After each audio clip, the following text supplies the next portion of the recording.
Hello students, जैसा कि आप सभी लोगों को पता है कि आप लोगों को मैंने बोला था कि 15 मई से आप सभी लोगों की जो न्यू एनसीईआरटी बुक है उसको हम प्रारंभ करने जा रहे हैं और पूरी नई एनसीईआरटी बुक को हम सॉल्व कराएंगे। ठीक है ना। बहुत सारे विद्यार्थियों का हमारे पास कमेंट आ चुका है कि सर मैथ की क्लासें कब शुरू होंगी। तो फिजिक्स की क्लासें जैसे मिल रही वैसे आपको मैथ की भी क्लासें मिलेंगी, बिल्कुल फ्री ऑफ कॉस्ट। पूरी एनसीईआरटी बुक को हम सॉल्व कराएंगे, बिल्कुल भी टेंशन ना लीजिए। आज हम शुरू करेंगे चैप्टर नंबर 1 को। सभी को पता है कि चैप्टर नंबर 1 का नाम है संबंध एवं फलन। पहले चैप्टर काफ़ी बड़ा था, लेकिन जो नई एनसीईआरटी की बुक आई है अब इसमें ज़्यादा प्रश्नावली आपकी नहीं बची हुई है। आपको मैं एक बार विस्तार से बता देता हूँ कि इस चैप्टर में आपको क्या क्या पढ़ना है। ठीक है ना। तो देखिए, मैं आपको बता दूं कि जो आपका पहला चैप्टर है संबंध एवं फलन, इसमें सबसे पहले आपको क्या पढ़ना है। सबसे पहले आपको ये जानना है कि संबंधों के प्रकार कौन कौन से होते हैं। यहाँ पर दुधारी संबंध पढ़ना है। संबंधों के प्रकार के अंतर्गत दुधारी संबंध पढ़ना है। दुधारी संबंध का मतलब कोई एक ऐसा संबंध जो कि समुच्चय ए से ए में ही परिभाषित हो। ठीक है ना। तो संबंधों के प्रकार के अंतर्गत सबसे पहला संबंध आपको पढ़ना है स्वतुल्य संबंध, और दूसरा संबंध आपको पढ़ना है सममित संबंध, और तीसरा संबंध आपको पढ़ना है संक्रामक संबंध, जिसको आप ट्रांजिटिव रिलेशन बोलते हो भैया, और चौथा संबंध आता है इक्विवेलेंस रिलेशन, जिसको आप तुल्यता संबंध बोलते हो। इस तरीके से आपको ये 4 दुधारी संबंध पढ़ने हैं। इन्हीं पर आधारित क्वेश्चन आपके रहेंगे, उनको सॉल्व करना सीखना है। दो एक्सरसाइज हैं शायद न्यू एनसीईआरटी बुक में, इन्हीं को सॉल्व करना है। तो संबंध के प्रकार के बाद आता है फलन, और फलन के प्रकार उसमें एकैकी आच्छादक बचा हुआ है। एकैकी और आच्छादक को अच्छे तरीके से पढ़ना है, उस पर बेस सवालों को लगाना है प्रश्नावली में। बाकी पहले आपका क्या था, कंपोजिशन ऑफ फंक्शन था, फलनों का संयोजन, जिसमें फॉग ऑफ आपको निकालना होता था। तो वो अब न्यू एनसीईआरटी बुक में नहीं रह गया है। व्युत्क्रमणीय फलन था आपका, वो भी आपके न्यू एनसीईआरटी बुक में नहीं रह गया है। तो आपकी एनसीईआरटी न्यू बुक में क्या है, संबंधों के प्रकार हैं, जिसमें आपको ये 4 प्रकार के संबंधों के प्रकार पढ़ना है। साथ ही में आपको फलन के प्रकार के अंतर्गत 2 प्रकार के फलन मेन रूप से पढ़ना है। एक एकैकी फलन, जिसको आप 1-1 फंक्शन कहते हो, और दूसरा आपका आता है आच्छादक फलन। ठीक, इसको आप कहीं पर नोट कर सकते हो। इतने टॉपिकों पर आधारित आपका पहला चैप्टर बचा है, जो न्यू एनसीईआरटी बुक है सत्र 2023-24 की। ठीक है ना। इस न्यू एनसीईआरटी बुक के अंतर्गत पहले चैप्टर में मैंने एनालिसिस किया है, इतना ही आपको पढ़ना है, और इस पर बेस आपकी 2 प्रश्नावली दी गई। पहले 4 प्रश्नावली होती थी, अब 2 प्रश्नावली दी गई। तो उम्मीद है कि आप लोगों ने इसको समझा होगा कि हमें क्या क्या इस चैप्टर में पढ़ना है। अब इसी के अकॉर्डिंग हम आगे बढ़ेंगे और बेसिक से आपको सिखाने की कोशिश करेंगे, क्योंकि इस चैप्टर में आपको बहुत सारी दिक्कत रहती है। कोई भी दिक्कत नहीं रहेगी, इसकी टेंशन मत लीजिए। ठीक है। बहुत धीरे धीरे आपको हम बहुत अच्छी तरीके से हर एक बात को अच्छी तरीके से क्लियर करेंगे। देखिए, इस चैप्टर को शुरू करने से पहले बेसिक बातें आना बहुत ज़रूरी है।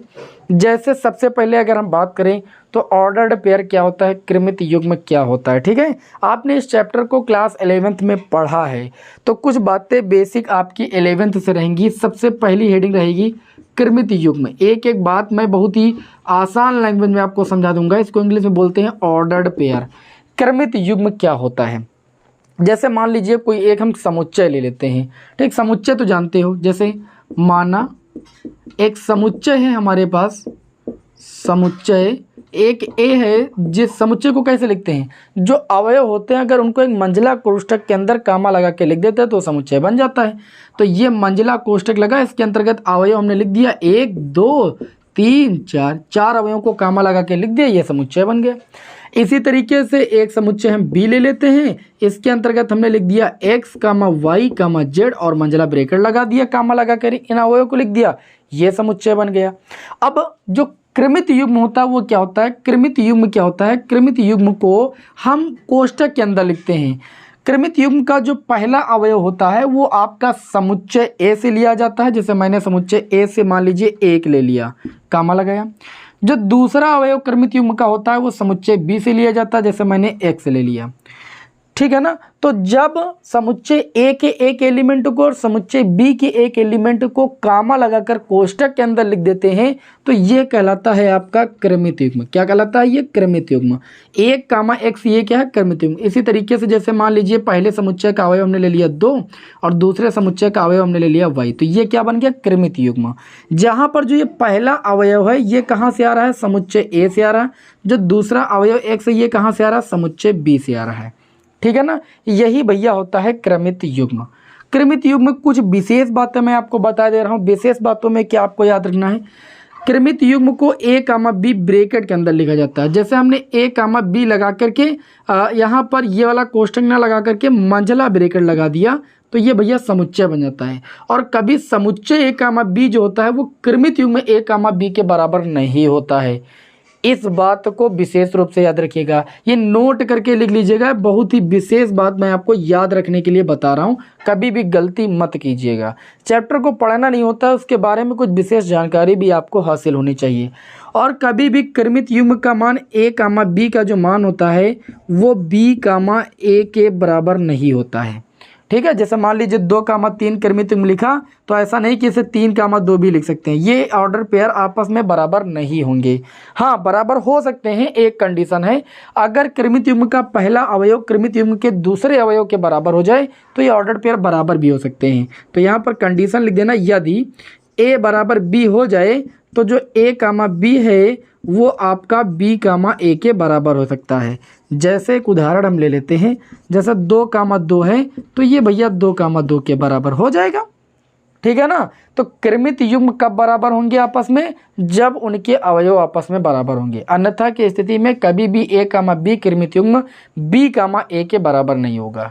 बताइए, क्रमित युग्म की बात समझ में आई कि नहीं आई? बिल्कुल समझ में आ गई होगी। अब क्रमित युग्म से रिलेटेड जानकारी लेते हुए हम आगे बढ़ेंगे और इसके बाद दूसरी बेसिक जानकारी हासिल करेंगे। कार्तीय गुणन क्या होता है, बहुत ही बेसिक से बताएंगे। सभी लोग भाई क्लास से जुड़ जाएं और अंत तक देखेंगे। कार्तीय गुणन को हम बोलते हैं भैया कार्सियन प्रोडक्ट। क्या बोलते हैं? कार्सियन प्रोडक्ट। जैसे मान लेते हैं कि हमारे पास एक समुच्चय, जैसे मान लेते हैं एक समुच्चय हमारे पास A है। समुच्चय A में A, B, C, D 4 अवयव हैं और एक समुच्चय हम B ले लेते हैं तथा एक दूसरा समुच्चय हम B ले लेते हैं जिसके अंतर्गत अवयव लिख देते हैं 1, 2, 3। ठीक, ये 2 हमारे पास समुच्चय हैं। अब यहाँ पर उनका हमें कार्सियन प्रोडक्ट निकालना है, मतलब कार्तीय गुणन निकालना है। तो 2 समुच्चयों का कार्सियन प्रोडक्ट कैसे निकालते हैं?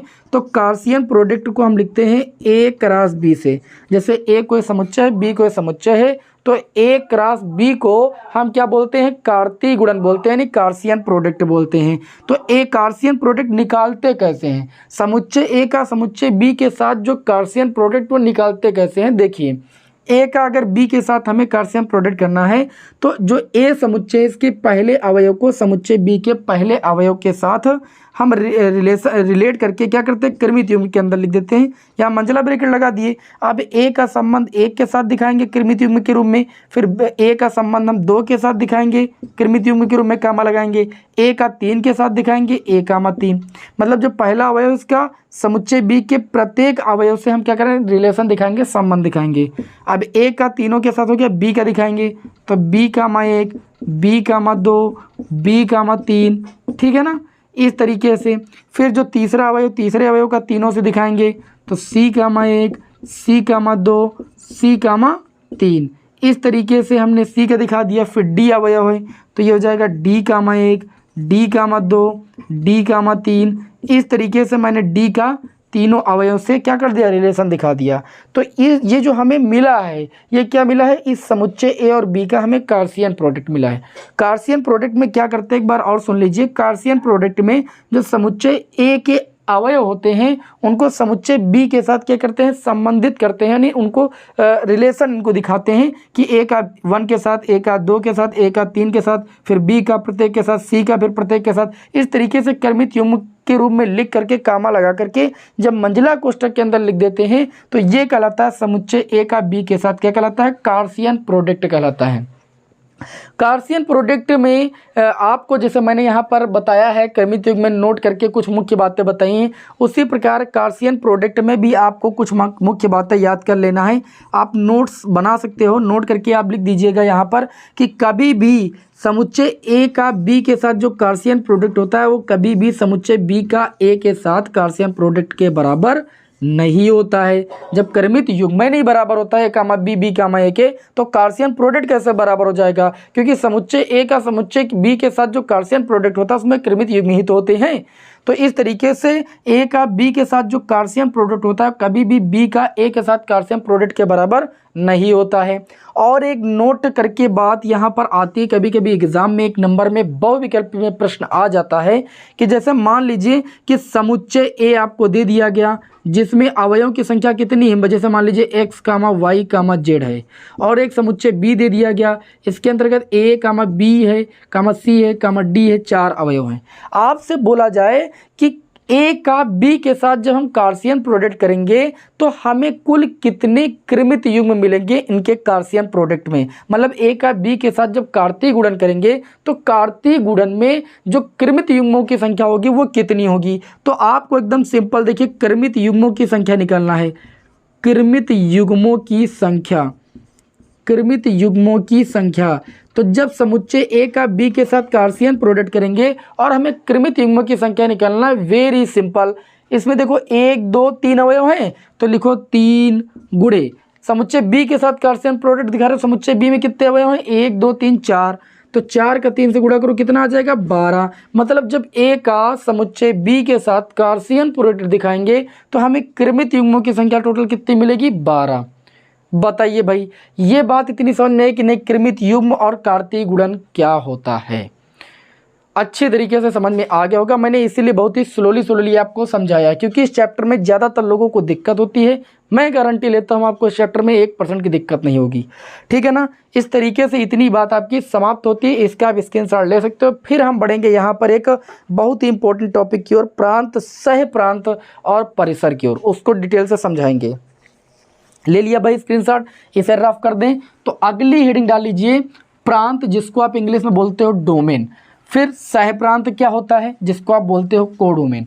फिर आपका होता है परिसर। 11th में हमने हालांकि पढ़ा ये सारी चीज़ें। परिसर को रेंज बोलते हैं और सह प्रांत को हम कोडोमेन बोलते हैं, ठीक है। ये क्या चीज़ें होती, कैसे निकाली जाती हैं, इसको बहुत ही आसान भाषा में मैं आपको बताने जा रहा हूँ, ठीक है। अगर आप एक बार अच्छे तरीके से देख ली तो भैया कभी नहीं भूलोगे, कभी भूलने का चांस ही नहीं है। समझ रहे हो ना। आज पूरा बेसिक आपको बता देंगे जिससे कल जब हम आपको प्रश्नावली पढ़ाएं तो आपको हर एक बात समझ में आ जाए। तो यहाँ पर अगली हेडिंग हमारी हो जाएगी कौन सी, पहली हेडिंग हो जाएगी प्रांत। फिर इसी के साथ हम आपको बताएंगे सह प्रांत, सह प्रांत को क्या बोलते हैं कोडोमेन, तथा हम आपको इसी के साथ बताएंगे परिसर, जिसको इंग्लिश में आप पढ़ते हो रेंज, ठीक। डोमेन, कोडोमेन और रेंज क्या होती है, इस बात को यहाँ पर हम भली बात समझेंगे। जैसे मान लीजिए आपको कोई संबंध दिया जाता है एक समुच्चय ए से बी में, ठीक। 2 समुच्चय हैं हमारे पास, एक ए है एक बी है, और हमें एक रिलेशन समुच्चय ए से बी में परिभाषित दिया जाता है। जैसे मैं आपके सामने यहाँ पर कुछ ग्राफ बना करके, पिक्टोग्राफ जिसको आप बोलते हो, ठीक है, इसमें आपको हम बताएंगे आराम से कि इससे जिससे ज़्यादा आपको समझ में आए। जैसे यहाँ पर हमने एक ए समुच्चय ले लिया, एक समुच्चय यहाँ पर बी ले लिया, और कोई संबंध जो है समुच्चय ए से बी में परिभाषित है, कोई संबंध समुच्चय ए से बी में परिभाषित है। समुच्चय ए में जो अवयव हैं उनको हम लिख लेते हैं एक्स कामा वाई कामा जेड, है ना। ये 3 अवयव है, मान लीजिए एक्स कामा वाई कामा जेड, थोड़ा दूर दूर लिख लेते हैं, एक्स कामा वाई कामा जेड। और समुच्चय बी में जो अवयवों की संख्या है वो 1 2 3 4 5 6 7 इतने अवयव हैं, ठीक। एक समुच्चय ए से बी में रिलेशन, हमको कोई रिलेशन दिया गया, कोई रिलेशन आपको दिया जाएगा, अभी रिलेशन अभी हमने दिखाया नहीं है, कोई एक रिलेशन दिया जाए जो कि समुच्चय ए से बी में परिभाषित हो, तो हमें निकालना है सबसे पहले, जैसे निकालना है प्रांत। तो जो प्रांत होता है, प्रांत की परिभाषा होती है कि अगर कोई समुच्चय ए से बी में परिभाषित है तो जो समुच्चय ए के एलिमेंट होते हैं, समुच्चय ए के जो एलिमेंट होते हैं, जो समुच्चय ए होता है वह क्या कहलाता है प्रांत। मतलब यहाँ पर x कामा वाई कामा जेड हैं, तो ये जो समुच्चय x कामा वाई कामा जेड का होगा ये कहलाएगा क्या कहलाएगा? प्रांत कहलाएगा, जिसको हम डोमेन बोलते हैं। उसके बाद बात आती है सह प्रांत की। सह प्रांत क्या होता है? कोई संबंध जब हमारा समुच्चय ए से बी में परिभाषित होता है, तो जिस समुच्चय में परिभाषित होता है ए से बी में, जैसे बी में परिभाषित है, तो जो बी वाला सेट है, बी वाला समुच्चय जो है, समुच्चय बी में 1, 2, 3, 4, 5, 6, 7 7 अवयव हैं। ये जो समुच्चय कहलाएगा ये कहलाएगा कोडोमेन, जिसको हम सह प्रांत कहते हैं। ठीक है, कोई अगर संबंध ए टू बी क्या है डिफाइन है, परिभाषित है, तो समुच्चय बी के सारे अवयव या समुच्चय बी जो है वह सह प्रांत कहलाता है, और समुच्चय ए क्या कहलाता है? प्रांत कहलाता है। फिर बात आती है परिसर की। क्या बात आती है? परिसर की।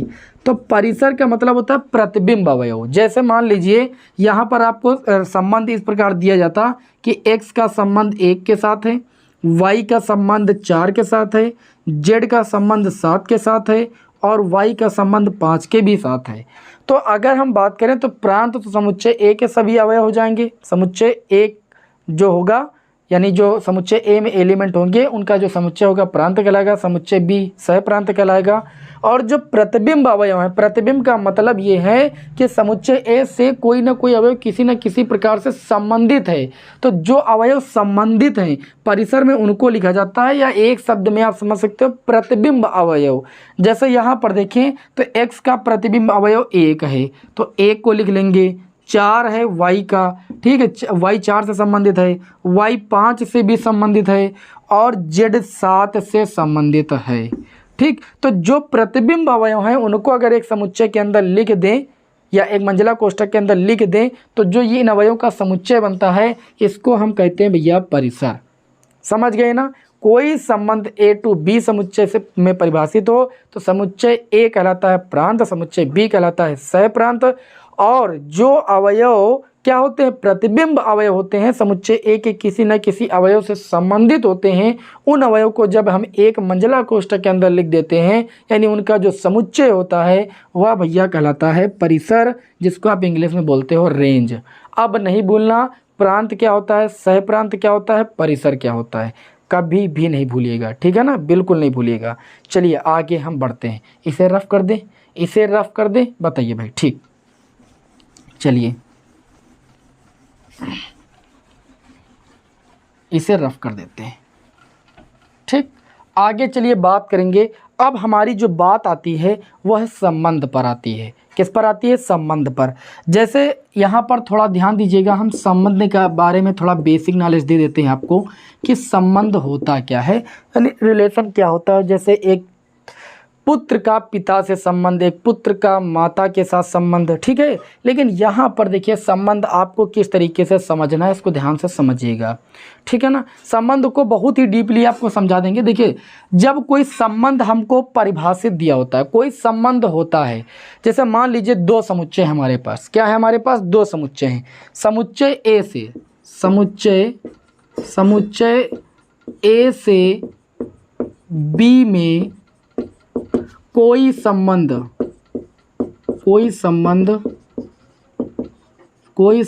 आर इस प्रकार परिभाषित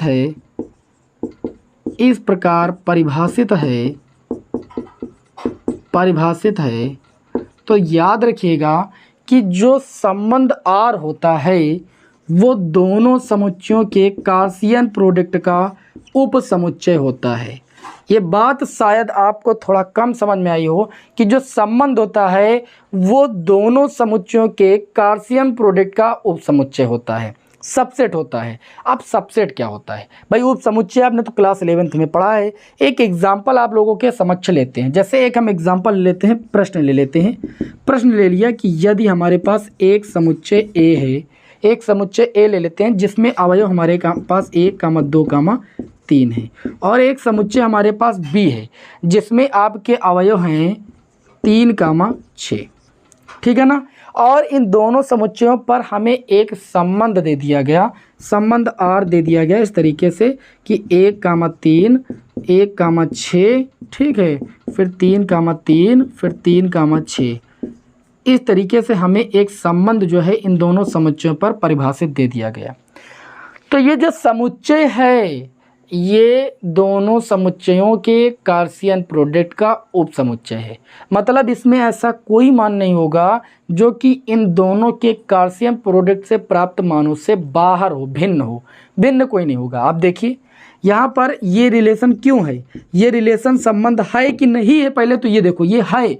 ये क्यों है? क्योंकि जब हम ए का बी के साथ कार्सियन प्रोडक्ट दिखाएंगे तो जो मान हमें मिलेंगे उन्हीं मानों में से ये रिलेशन होता है, रिलेशन इससे बाहर नहीं होता है। जैसे यहाँ पर हम ए क्रॉस बी निकालें तो समुच्चय ए का बी के साथ क्रॉस प्रोडक्ट दिखाएंगे तो 1 का 3 के साथ दिखाएंगे तो 1,3, फिर 1 का 6 के साथ दिखाएंगे 1,6, फिर 2 का 3 के साथ दिखाएंगे 2,3, फिर 2 का 6 के साथ दिखाएंगे तो 2,6, फिर हम 3 का 3 के साथ दिखाएंगे तो 3,3, फिर 3 का हम 6 के साथ दिखाएंगे तो 3,6। इस तरीके से हमें समुच्चय ए का समुच्चय बी के साथ कार्सियन प्रोडक्ट मिलेगा और कार्सियन प्रोडक्ट में हमें जो कृमित युग्म मिलेंगे इनसे बाहर कोई रिलेशन नहीं बनेगा। अगर इनसे बाहर कोई रिलेशन बनता है तो वो रिलेशन समुच्चय ए से बी में परिभाषित ही नहीं होता है। ये संबंध की परिभाषा है, इसे ध्यान से समझिएगा। अगर यहाँ पर ये रिलेशन दिया गया है तो ये रिलेशन जो भी है इसका प्रत्येक क्रमित युग्म इस ए क्रॉस बी का सबसेट होगा। मतलब इनसे बाहर नहीं होगा कोई रिलेशन कि जैसे इसमें क्रमित युग्म 2,3 है तो इसमें आ जाए कुछ और ही आ जाए। मतलब इन सारे क्रमित युग्मों से कोई बाहर क्रमित युग्म रिलेशन में लिख दिया जाए तो वह संबंध परिभाषित ही नहीं होगा। मतलब कहने का सीधा मतलब है कि जो संबंध होता है वो हमेशा दो समुच्चयों का कार्सियन प्रोडक्ट का उपसमुच्चय होता है। इस बात को भैया बहुत ध्यान से समझिएगा, बहुत सारे विद्यार्थी नहीं समझ पाते हैं, ठीक है ना। अब हम थोड़ा सा आगे बढ़ेंगे, इस तरीके से इतनी बात समझ में आ गई होगी। हम आगे बढ़ेंगे और आपको बताएंगे कि हमारे सिलेबस में कौन कौन से संबंध पढ़ने। जैसा कि अभी आपको मैंने बताया था कि हमें स्वतुल्य संबंध पढ़ना है, रिफ्लेक्सिव रिलेशन पढ़ना है जिसे बोलते हैं, सममित संबंध जिसे सिमेट्रिक रिलेशन बोलते हैं, संक्रामक संबंध जिसे ट्रांजिटिव रिलेशन बोलते हैं, फिर चौथा आता है तुल्यता संबंध जिसे इक्विवेलेंस रिलेशन बोलते हैं। ये 4 प्रकार के संबंध पढ़ने हैं और ये चारों संबंध होते हैं भैया द्विआधारी संबंध। द्विआधारी संबंध क्या होते हैं? ऐसे संबंध जो समुच्चय ए से बी पर नहीं परिभाषित होते हैं बल्कि जो समुच्चय होता है समुच्चय ए से ए में ही परिभाषित होते हैं। जैसे एक समुच्चय दे दिया गया तो ये जो संबंध होते हैं ये इसी समुच्चय मतलब समुच्चय ए से ए में ही परिभाषित होते हैं, बी कोई अलग समुच्चय नहीं होता है। हमारा कहने का मतलब ये, इन संबंधों को हम द्विआधारी संबंध कहते हैं। चलिए आपको हम बता देते हैं कि द्विआधारी संबंध कौन कौन से होते हैं और इस पर आधारित सवाल हमें कैसे लगाने हैं। पूरा बेसिक समझ लीजिएगा तब आपको ज़्यादा समझ में आएगी प्रश्नावली, ठीक है। अब ये सबसे मेन चीज़ है द्विआधारी संबंध, ठीक है। तो अगली हेडिंग आपको क्या लगाना है? द्विआधारी संबंध। हमको इनके बारे में बहुत डीपली पढ़ना है। तो अगली हेडिंग संबंध हो जाएगी द्विआधारी संबंध। द्विआधारी संबंध, द्विआधारी संबंध होते तो आपके 5 प्रकार के हैं, लेकिन मुख्य रूप से आपको अपने सिलेबस में कितने पढ़ने हैं? आपको 4 संबंध पढ़ने, जो मैंने अभी आपको बताए। पहले द्विआधारी संबंध की बात करें तो द्विआधारी संबंध क्या होता है? जब समुच्चय ए से ए में कोई संबंध परिभाषित हो, मतलब ए से बी में नहीं, कोई समुच्चय बी अलग ना हो, समुच्चय ए से ए में कोई संबंध परिभाषित होता है तो वह संबंध कहलाता है द्विआधारी संबंध। लिख देता हूँ परिभाषा। यदि कोई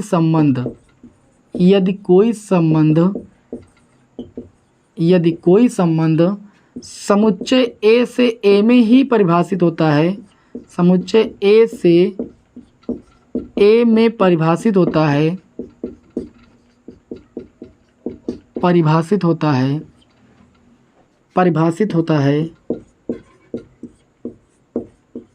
तो वह संबंध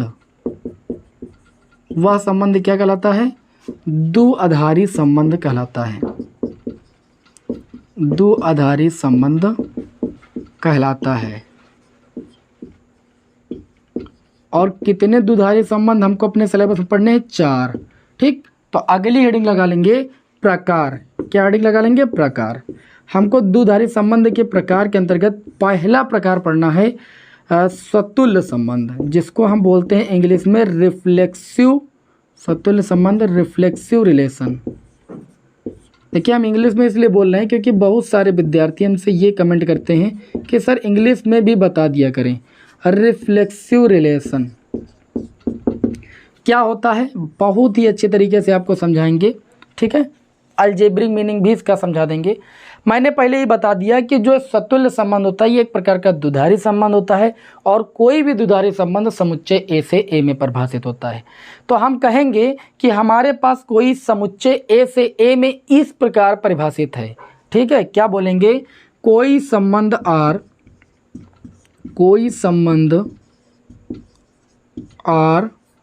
समुच्चय ए से ए में इस प्रकार परिभाषित है, समुच्चय ए से ए में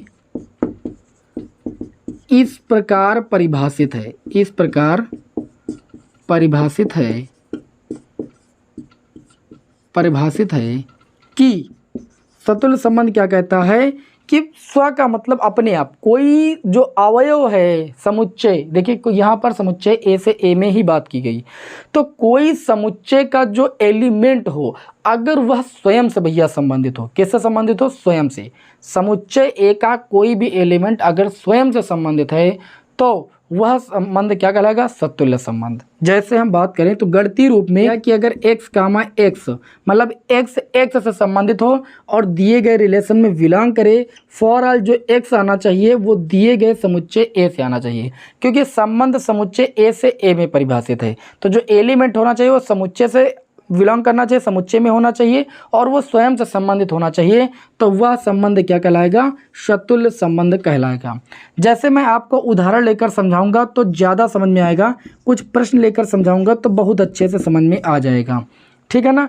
जैसे पहला उदाहरण आपके समक्ष मैं लेता हूँ कि यदि a = आपको एक समुच्चय दे दिया जाए, यदि a = एक समुच्चय दे दिया जाए 1, 2, 3, जिसके अंतर्गत एलिमेंट कितने हैं, 1, 2, 3, ये 3 एलिमेंट हैं।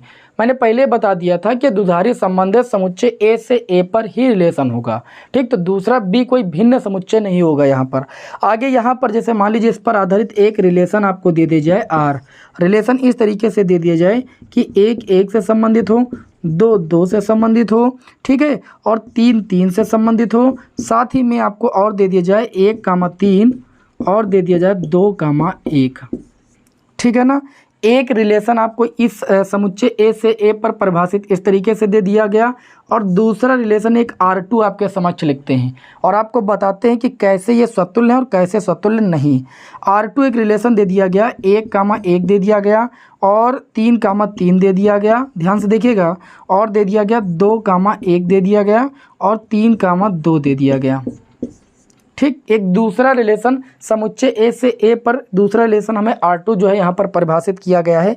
अब आपको बताना है कि R1 R2 में कौन सतुल्य है और क्यों है और कौन सतुल्य नहीं है और क्यों नहीं है। देखिए R1 जो रिलेशन, पहला जो रिलेशन दिया गया है, इसमें अगर देखें तो सबसे पहले समुच्चय के एलिमेंट देखेंगे। सतुल्य संबंध की परिभाषा होती है कि समुच्चय में जो एलिमेंट है उसमें प्रत्येक एलिमेंट स्वयं से संबंधित होना चाहिए। तो समुच्चय ए में हमारे 3 एलिमेंट हैं, 1, 2, 3।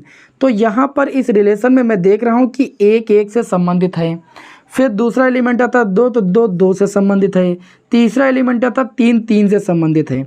तो जब समुच्चय के सभी अवयव स्वयं से संबंधित हो जाएं तो वह संबंध आपका सतुल्य हो जाएगा। बाकी आपको आगे कुछ भी दिया जाए उससे कोई मतलब नहीं। आपका उद्देश्य होना चाहिए कि समुच्चय के अंदर उपस्थित प्रत्येक एलिमेंट अगर स्वयं से संबंधित है तो वह संबंध क्या होगा भैया, आपका सतुल्य संबंध होगा। कुछ बात समझ में आई। जैसे दूसरा रिलेशन हमने इसी समुच्चय पर जो है एक परिभाषित लिया है, तो दूसरे रिलेशन में ये बोला जा रहा है कि 1, 1 से संबंधित है, 1, 1 क्रमित युग्म का मतलब है 1, 1 से संबंधित है, 3, 3 से संबंधित है, 2, 1 से संबंधित, 3, 2 से संबंधित है।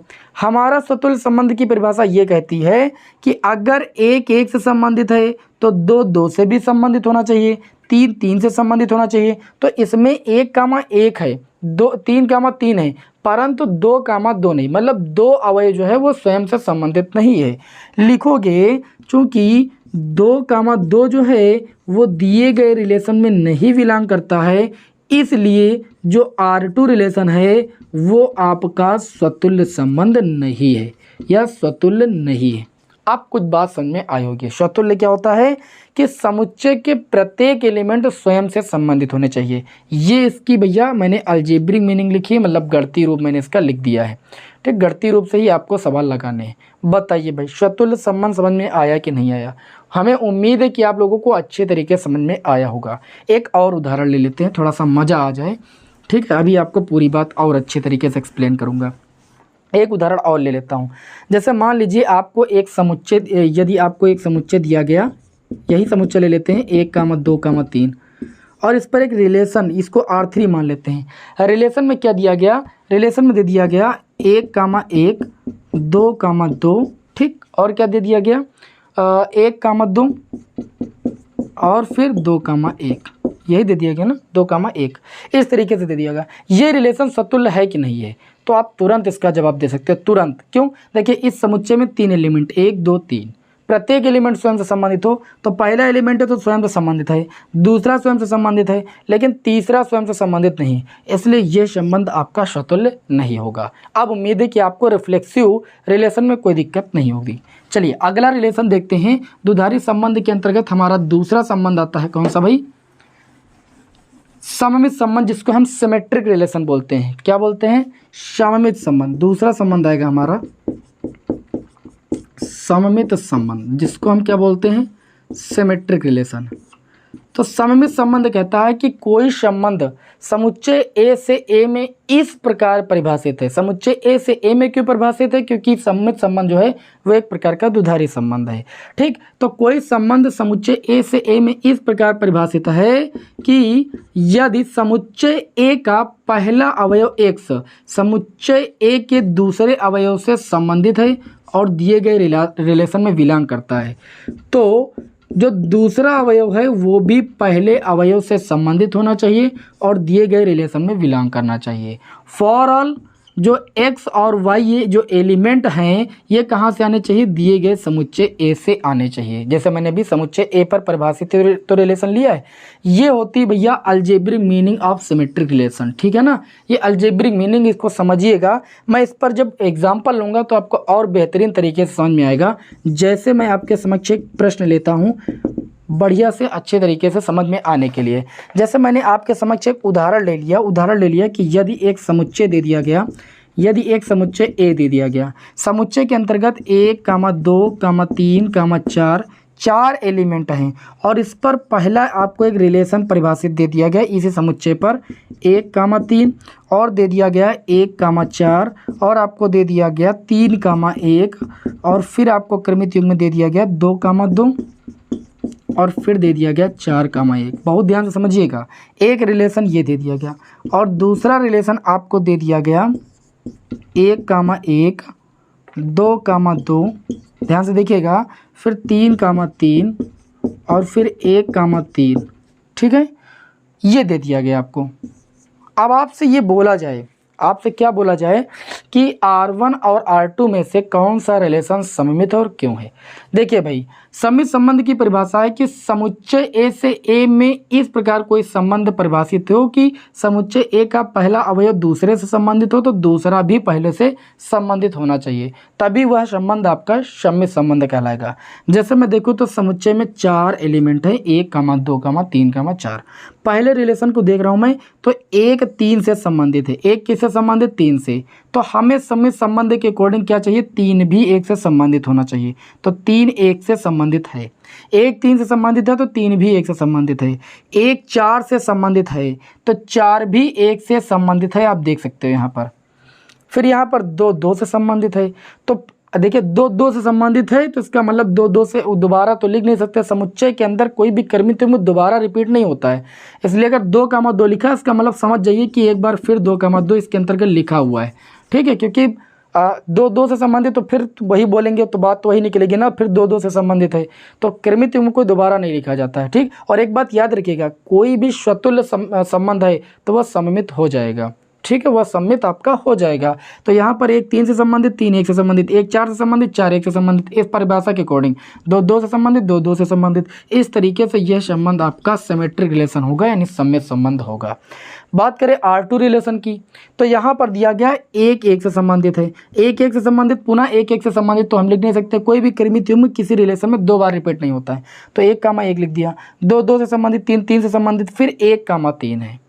अब मैं एक चीज़ देखने को पा रहा हूँ कि प्रत्येक एलिमेंट स्वयं से संबंधित तो है, ये संबंध आपका स्वतुल्य तो हो जाएगा, लेकिन ये सममित नहीं है। अब ये सम्मित क्यों नहीं? सम्मित इसलिए नहीं है क्योंकि यहाँ पर जो 1 3 है वो तो दिए गए रिलेशन में है, परंतु हमें 3 1 अगर हम ढूंढें तो इस दिए गए रिलेशन में हमें नहीं मिल रहा है। और जब ऐसी कंडीशन होती है तो इसका मतलब जो R2 रिलेशन है ये आपका सममित संबंध नहीं होगा। इस तरीके से आपको बात समझ में आ गई होगी कि सममित संबंध क्या होता है। ठीक है, उम्मीद है कि आपको अच्छे तरीके से समझ में आ गया है। अब सिमेट्रिक रिलेशन समझ में आ गया तो आपको चलिए हम बता देते हैं कि लास्ट रिलेशन, अब इसके बाद तुल्यता संबंधी है, संक्रामक संबंध। ठीक है ना, ट्रांजिटिव रिलेशन, तीसरा संबंध बचता है ट्रांजिटिव रिलेशन। इसको भी बेहतरीन तरीके से आपको समझा देते हैं, फिर जब प्रश्नावली के सवाल लेंगे तो और अच्छे तरीके से समझ में आपको आ जाएगा। ट्रांजिटिव रिलेशन क्या होता है, अगली हेडिंग डालेंगे, तीसरी हेडिंग, ट्रांजिटिव रिलेशन यानी संक्रामक संबंध। संक्रामक संबंध परिभाषा इसका मीन्स समझ लीजिए, जिसको इंग्लिश में बोलते हैं ट्रांजिटिव रिलेशन। संक्रामक संबंध क्या होता है, कोई समुच्चय ए से ए पर कोई एक संबंध हमारे पास इस प्रकार है कि समुच्चय ए का पहला अवयव समुच्चय ए के दूसरे अवयव से संबंधित है और दूसरा अवयव जो है वो तीसरे अवयव से संबंधित है, तब जो पहला अवयव होगा वो तीसरे अवयव से संबंधित होना चाहिए। ट्रांजिटिव रिलेशन की परिभाषा ये है कि समुच्चय ए का पहला अवयव समुच्चय ए के दूसरे अवयव से संबंधित है और दूसरा तीसरे अवयव से संबंधित है और दिए गए रिलेशन में बिलोंग कर रहा है, तो समुच्चय ए का जो पहला अवयव है वो तीसरे अवयव से संबंधित होना चाहिए। फॉर ऑल जो यहाँ पर अवयव x, y, z होंगे वो समुच्चय से आएंगे जिस समुच्चय पर संबंध आपका परिभाषित है ना। अब एक ले लेते हैं, यहाँ यदि लगा लीजिएगा, ये इसकी अलजेब्रिक मीनिंग हो गई। अब यहाँ पर जैसे करके हम एक एग्जाम्पल आपके समक्ष ले लेते हैं तो ये बात भी आप समझ जाएं, ठीक है ना। तो चलिए एक हम संक्रामक संबंध का उदाहरण आपके समक्ष लिए हैं कि यदि a = 1, 2, 3 एक आपको समुच्चय दिया गया और इस पर परिभाषित एक आपको रिलेशन दे दिया गया। रिलेशन क्या दे दिया गया, 1, 2, फिर दे दिया गया 1, 3, फिर आपको दे दिया गया 2, 3। ठीक है ना, ऐसा रिलेशन आपको दे दिया गया।